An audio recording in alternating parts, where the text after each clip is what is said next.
Fala aí, galera, de volta aqui no canal do Lessa com um rápido giro com o Lessa com as principais informações do Fluminense nesta terça-feira, véspera do primeiro clássico do ano, e eu vou contar para vocês, o torcedor do Fluminense está dando um show, pelo menos na venda de ingressos, um massacre total, esgotando os ingressos praticamente à sua disposição. Vou trazer detalhes sobre isso, também sobre o provável time que o Diniz vai utilizar amanhã e um desfalque importante para o primeiro jogo da Recopa Sul-Americana contra a LDU. Então, por favor, pessoal, já chega dando uma voadora no like aí, não se esqueça, deixe seu like, se inscreva aqui no canal, muito importante, a participação de vocês aqui interagindo, contribuindo para o crescimento do canal do Lessa, vocês que constroem esse canal comigo, então, evidentemente, que toda participação é sempre muito bem-vinda. Apurou, confirmou, publicou, emplacou!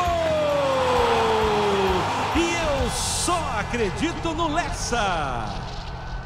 Começando aqui com o assunto ingresso, porque a torcida do Fluminense está dando um verdadeiro show, já esgotou os ingressos para o setor sul, setor leste também superior e inferior, está restando ali o setor norte, que é a torcida do Vasco, e ainda tem, eu acho que aqui o oeste inferior ainda tem, Maracanã mais, só que no restante a torcida do Fluminense já comprou tudo, e a torcida do Vasco até agora, pelo menos até o momento, a procura é muito baixa. Muito baixa. Então, se permanecer dessa forma, bom, a maioria ampla já vai ser de torcedor do Fluminense, isso já está evidente, mas continuar dessa forma realmente vai ser um massacre muito grande.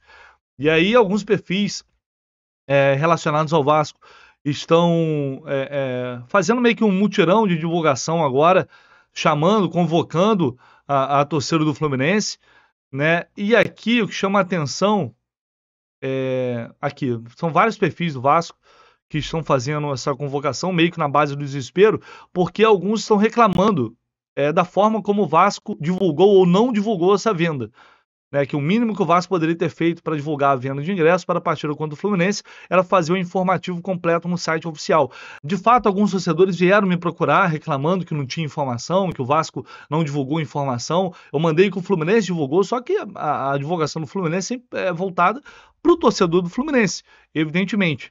Enfim, acho que isso não é justificativo, é claro que atrapalha, mas também não é justificativo para um público tão baixo. Na real, o que a gente está vendo é um interesse, uma procura e um massacre de fato mesmo nessa venda de ingressos para o jogo, para o clássico de amanhã. Vamos ver se esse panorama vai mudar, mas ao que tudo indica, a torcida tricolor vai dar show com ampla maioria nesse Fluminense Vasco, primeiro clássico de 2024. E por falar nisso, eu vou trazer aqui fotos do treino de hoje, porque mais uma vez, pelas fotos, né? Lembrando que pelas fotos. O jogador pode ir a campo e não aparecer aqui. Mas pelas fotos que foram divulgadas, a gente ainda não vê Marlon, Gabriel Pires e nem Samuel Xavier em campo. Então já era uma tendência, uma expectativa, era de que o Samuel Xavier, aí o Manuel treinando, vai voltar após o dia 18, a partir do dia 18, ou seja, a partir do jogo contra... Eu até cheguei a falar que ele poderia enfrentar o Madureira, mas esse jogo contra o Madureira vai ser dia 17, o time confundido. Enfim, o primeiro jogo que ele estará à disposição é contra a LDU, a Recopa, tá? Então nessas fotos a gente não vê, de fato, esses jogadores em campo.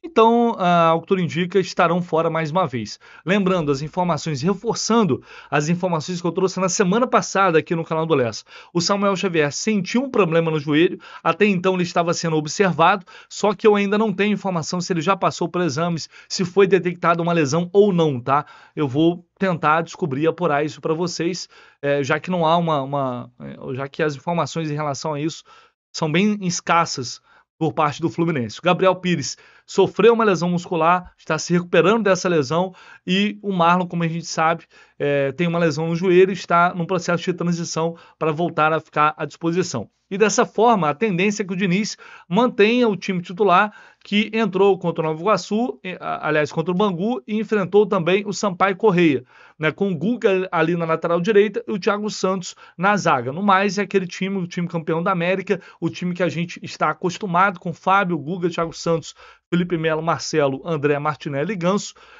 John Keno, Arias... John Keno, olha isso. John Ares Keno e Germán Cano. Esse é o time do Flu que deve enfrentar o Vasco amanhã. Lembrando que é um jogo muito importante, porque o Fluminense não vence clássicos há 8 jogos. É muito tempo, desde a final do Campeonato Carioca contra o Flamengo, quando meteu aquela goleada de 4-1 e depois não venceu mais. São 4 derrotas e 4 empates. Então o time do técnico Fernando Diniz vai com força máxima, vai com tudo para começar bem essa temporada de clássicos. Evidentemente, nesse primeiro momento da temporada, os jogos da Recopa são a prioridade, né, os confrontos diante da LDU, mas é claro que vencer um rival é sempre muito importante. São 2 oportunidades que o Diniz vai ter para testar o time, para fazer alguma mudança ou não, de olho nos jogos da Recopa. Acho difícil isso acontecer, mas enfim, é esse jogo agora contra o Vasco e depois o Madureira no próximo sábado, que a gente vai ter que aguardar para ver se vai com o time titular ou não, se vai poupar. Eu acho que vai com o titular, porque o Fluminense vai viajar na segunda-feira para Quito, então vai ter tempo para se recuperar até o jogo e a partir daí o Diniz vai fazer as escolhas que tiver de fazer, mas não creio muito que esse time titular vai sofrer alterações, a não ser, por exemplo, se o Samuel Xavier voltar, ficar à disposição, treinar bem e aí voltar ali na lateral direita. Fora isso, a princípio, num primeiro momento, eu acho bem difícil. O que vocês acham? Para fechar aqui, galera, uma informação importante, muita gente não está ligada, mas John Kennedy não poderá enfrentar a LDU no primeiro jogo da Recopa, tá? Eu acho que eu comentei isso aqui há um tempo, mas como já faz muitos dias, eu vi hoje que tinha uma galera ainda meio que na dúvida e surpresa com essa ausência do John Kennedy. Ele e Alexander agora vão voltar a treinar com o grupo depois da disputa do pré-olímpico. E ele não vai poder jogar porque ele foi expulso na final da Libertadores. Ele levou o segundo cartão amarelo, levou o cartão vermelho, e como é uma competição da Conmebol, né, a Recopa Sul-Americana, ele terá de cumprir suspensão nesse primeiro jogo. Então o John Kennedy não vai para Quito, não estará à disposição, mas depois será a opção normalmente para o jogo da volta aqui no Maracanã. O Alexander não é problema, né? Então ele vai voltar a treinar e provavelmente estará nessa delegação que vai para Quito. Em relação ao Marquinhos, reforço que o Fluminense está contratando, ele vai resolver problemas, enfim, burocráticos, particulares agora, para vir até o Rio e assinar contrato. Ainda não tenho confirmação do dia, mas isso deverá acontecer muito em breve. Então é o Fluminense que está correndo contra o tempo, finalizando agora, de fato, uma pré-temporada. Dá para dizer que depois desses dias o Fluminense já deve estar próximo ali do que é considerado ideal para uma pré-temporada, ainda não com ritmo de jogo ideal, ainda não no seu nível físico ideal, certamente, mas agora com uma sequência de jogos, o time vai chegar lá. Beleza, pessoal? Então, a qualquer momento, eu volto com mais informações e, claro, a partir de amanhã bem cedinho, quarta-feira, dia do jogo, dia do clássico, pré-jogo super completo, como você já está acostumado aqui no canal do Leste. Tamo junto, um abraço, vamos que vamos.